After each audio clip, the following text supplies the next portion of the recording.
안녕하십니까. 우아야 반갑습니다. 오늘 나눌 내용은 지난주와 연결되어지는 지난주 스토리 두 번째 내용이 되어지는데요. 그래서 제목은 똑같습니다.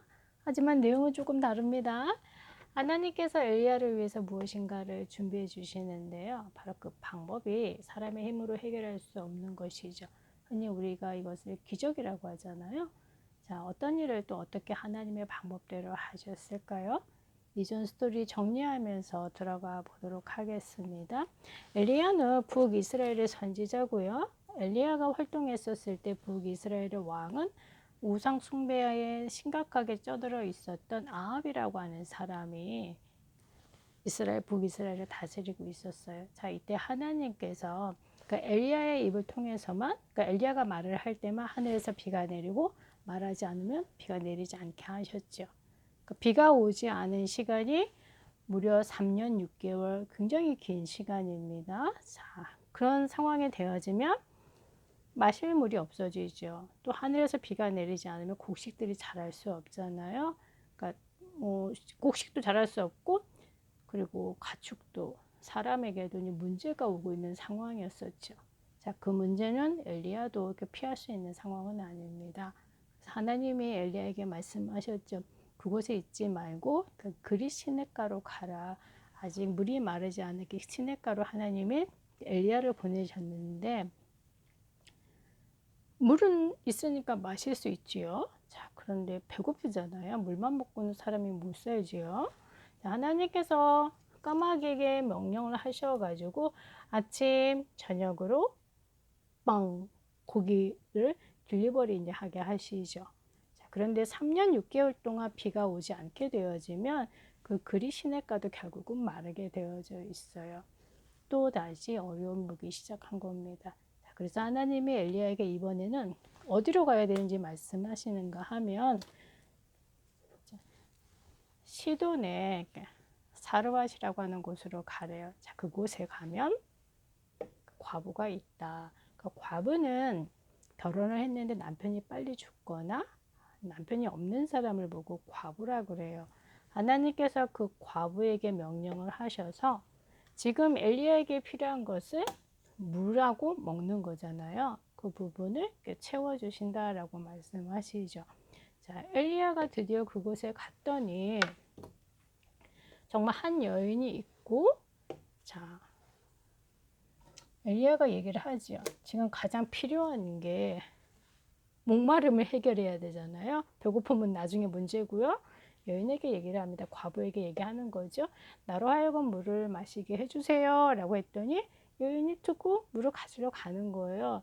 자, 그런데 엘리야의 눈에 무엇이 보이기 시작했냐면 여인의 손에 빵 비슷한 것이 보이는 것 같아. 그러니까 음식물이 보여서 나로 하여금 그것도 먹게 할 수 있을까라고 했더니 이 과부가 하는 얘기가 이것은 완성된 빵은 아니고요. 자, 조금의 가루가 있는데 그 가루와 함께 제가 기름을 부어서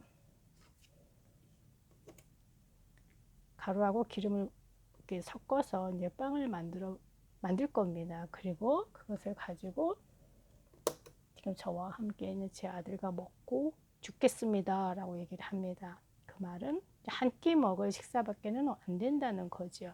그러면 그 다음에는 이제 굶어 죽어야 되는 상황인 거죠. 그런데 여인이 그것을 가지고 빵을 만들어서 엘리야에게 주지요. 자, 그리고 엘리야가 이렇게 얘기를 합니다. 물론 하나님이 이미 엘리야에게 말씀을 하셨고요. 가뭄이 그칠 때까지, 그러니까 언젠가는 이제 하나님이 비를 내리시는데, 자, 그때까지는 이 가루와 기름이 마르지 않을 것이다 라고 말씀하십니다. 그에게는 계속 먹을 수 있게 생긴다는 겁니다. 기적이죠. 사람의 힘으로는 할 수 없는 겁니다. 그리고 정말 엘리야가 말한 대로 계속 먹을 수 있게 하나님의 모든 부분들을 채워주시죠. 자, 그런데 어느 날 문제가 생겼어요. 자, 과부에게 있는 아들이 죽은 거예요. 자, 그랬더니 과부가 아유, 내가 무슨 죄가 많아서 또 당신이 와서 이런 안 좋은 일이 생긴 것 같기도 하고, 자, 슬펐겠죠. 자, 그리고 엘리야도 나로 인해서 이런 문제들이 생겼습니까? 하나님 기도하지요. 자, 그러면서 하나님 이 아이를 살려주십시오 라고 기도를 하게 되어집니다. 그리고 엘리야가 이 아이를 한번 아이가 누워있는 방으로 가서 아이를 한 번, 두 번, 세 번 이렇게 세웠더니 하나님께서 그 아이를 살려주시죠. 그 아이의 생명이 살아나게 된 겁니다. 자, 이때 그 아이의 엄마인 과부가 무엇이라고 얘기했을까요? 아들이 살아났으니까 너무나 기쁘고 좋잖아요. 자, 그런데 이 여인의 고백은 다름 아니라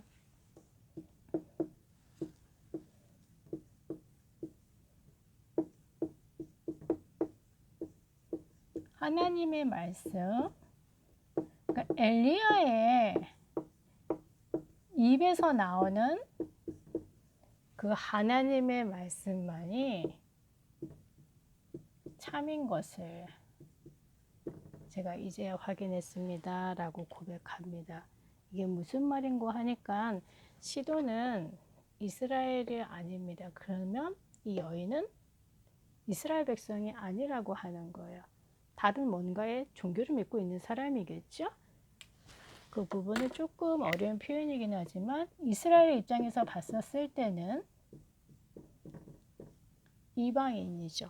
자, 우와 엄마도 우와 아빠도 저도 이스라엘 사람들이 봤었을 때는 이방인에 속하죠. 자, 이 이방인의 입에서 어떤 고백이 나왔냐면, 자, 엘리야의 입에서 나오는 그 하나님의 말씀만이 참입니다. 그 얘기는 곧 엘리야가 믿는 하나님이 참 하나님이십니다 라고 하는 고백이 되어진 겁니다. 자, 오늘 스토리 여기까지고요. 우리가 두 가지 이제 확인할 건데요. 자, 첫 번째는 엘리야는 많은 능력을 행한 사람입니다. 구약에서 대표적으로 많은 능력을 행한 사람 이름을 대바라고 하면 사람들이 엘리야. 그래서 찬양에도 엘리야의 하나님이라고 하는 찬양이 있을 정도로 많은 능력을 행한 사람인데 신약에 예수님께서 제자들에게 질문하시는 내용이 있습니다. 사람들이 예수님에 대해서 어떻게 알고 있느냐라고 물어봤더니 제자들이 그러니까 사람들이 뭐라 얘기했는지 예수님께 전달하는 거죠. 어떤 사람은 예수님이 엘리야, 예레미야, 모세처럼 선지자 중에 한 사람입니다 라고 얘기를 하는 겁니다. 그 얘기는 예수님도 많은 기적적인 일들을 행하셨습니다. 죽은 사람도 살리게 하셨고 또한 물이 포도주가 되게 하시는 사람이 할 수 없는 많은 기적적인 일들을 하셨죠. 자, 그래서 사람들이 예수님은 엘리야와 같은 그런 능력이 있는 사람이다 라고 얘기를 하는 거였어요. 자, 그때 예수님이 물어보시죠. 그러면 지금 예수님과 함께하고 있는 사람들은 제자들이잖아요. 너희는 나에 대해서 어떻게 알고 있느냐라고 물어봤더니 자, 우아야 여기서 한 가지 퀴즈가 아니고 바로 예수님이 지금 제자들에게 질문을 하셨던 것처럼 똑같이 우아에게도 질문하고 계십니다. 그러니까 사람들은 예수님을 엘리야처럼 알고 있는데 자, 우아는 예수님에 대해서 어떻게 알고 계시는가라고 물어보시는 거예요. 다름 아니라 제가 대신 적겠습니다. 예수님은 누구이실까요? 예수님은 그리스도이십니다. 마태복음 16장 16절에 나오는 말씀인데요. You are the Christ. 그러니까 예수님은 그리스도이십니다. 그리고 살아계신 하나님의 아들이십니다. 라고 정확하게 신앙을 고백하게 되어지죠. 오늘 우리가 첫 번째로 누려야 할 내용인데요. 다름 아니라 우리가 무엇을 믿고 있는지 정확하게 사람들한테 알려줘야 되잖아요. 자, 그 우리가 믿고 있는 대상에 대한 우리의 신앙의 고백이지요. 네. 그 고백의 내용이 무엇일까요? 다름 아니라 예수님은 그리스도이십니다. 조금 더 정확하게 말씀드리면 성삼위 하나님이 한 분이신 것과 숫자로는 이렇게 표현해요. 그리고 그분이 예수가 그리스도이신 사실을 우리가 믿습니다. 바로 우리의 신앙 고백이지요. 사르밧 과부의 고백을 보세요. 엘리야의 입에서 나오는 그 하나님의 말씀만이 참 하나님, 참이죠. 그러니까 엘리야가 참인 것이 아니라 그 입에서 나오는 하나님의 말씀이 참된 것이다 라고 하는 고백의 내용이었던 것처럼 우리의 신앙 고백 또한 예수님만이 그리스도이십니다. 성삼위 하나님은 한 분이십니다. 우리의 신앙 고백이 되는 줄로 믿고요. 자, 두 번째 우리가 확인할 내용은 그러니까 누가복음에 기록되어져 있는 내용인데요. 이 상황에 대해서 이때 엘리야가 활동하고 있었을 때 그러니까 많은 과부들이 있었어요. 그렇죠. 이스라엘 안에도 분명히 있을 것이고요. 자, 그런데 하나님께서는 이스라엘 안에 있는 많은 과부들에게 엘리야를 보내지 아니하시고 그 시돈이라고 하는 곳으로 보냈죠. 이방인인 거예요. 자, 우화가 캐치하셨을 것입니다. 자, 엘리야에게는 큰 문제가 있습니다. 마실 물 먹을 것이 없지요. 문제인데 하나님의 계획은 엘리야의 이 문제를 해결해 주시는 것보다 더 큰 사람을 살리는 것에 하나님의 숨은 계획이 있죠. 자, 이 과부의 고백을 통해서도 우리가 확인했었잖아요. 자, 그렇다고 하면 우화도 이제 앞으로 기도 제목이 점점 커질 겁니다. 어떻게 기도 제목이 커지냐면 나에게도 여러 가지 조금 힘든 부분들이 분명히 있지요. 누구나 다 있습니다. 어려도 할아버지 할머니도 다 누구나 있습니다. 자, 그때 그 문제 뒤에 하나님의 숨은 계획은 무엇일까요? 결국 사람을 살리는 겁니다. 자, 그 사람을 살릴 때 하나님은 엘리야의 육신적인 문제도 해결해 주셨죠. 자, 그리고 이 아이의 문제도 해결되어진 겁니다. 그리고 가장 중요한 과부가 신앙 고백을 정확하게 하잖아요. 그러니까 영적으로도 가장 중요한 부분이 영혼이 살아나는 거죠. 그렇죠? 자, 그래서 문제 뒤에는 반드시 하나님의 숨은 계획이 있는데 그렇기 때문에 우리가 그 부분을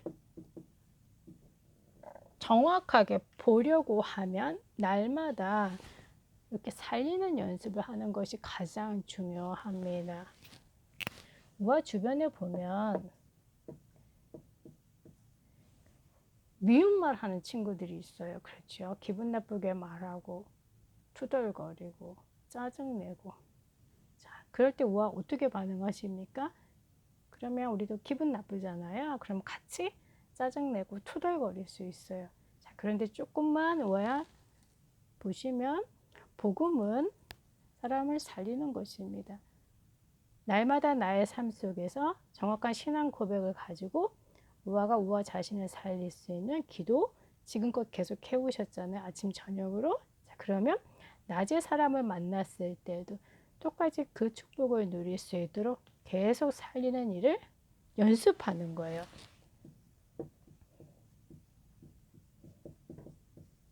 오늘 잘 안 됐어요. 내가 오늘 친구하고 얘기하다가 친구가 미운 말 해서 나도 미운 말 했어요. 괜찮습니다. 다시 연습하시면 됩니다. 무엇을 연습하실까요? 자, 사람을 살리는 것입니다. 자, 복음은 사람을 살리는 것이죠. 자, 그래서 우화가 이 축복을 계속 연습하시는 한 주간 되시면 될 것 같습니다. 그러면 우화야 정확하게 우화의 눈이 굉장히 크네요. 그렇죠? 눈이 열려집니다. 근데 아직 엘리야의 눈에는 이방인이라는 사실 그리고 복음이 필요하다는 사실이 보여지지는 않은 것 같아요. 자, 그런데 우리가 보고 움직이게 되어지면 얼마든지 누릴 수 있겠지요. 자, 그 시작이 어디서 나오는가 하면 날마다 계속 살리는 연습을 하는 겁니다. 나 자신을 살리고 그리고 내 주변의 사람을 살리고 이 주 화야 이 축복 많이 누리세요. 다음 주에 만나겠습니다.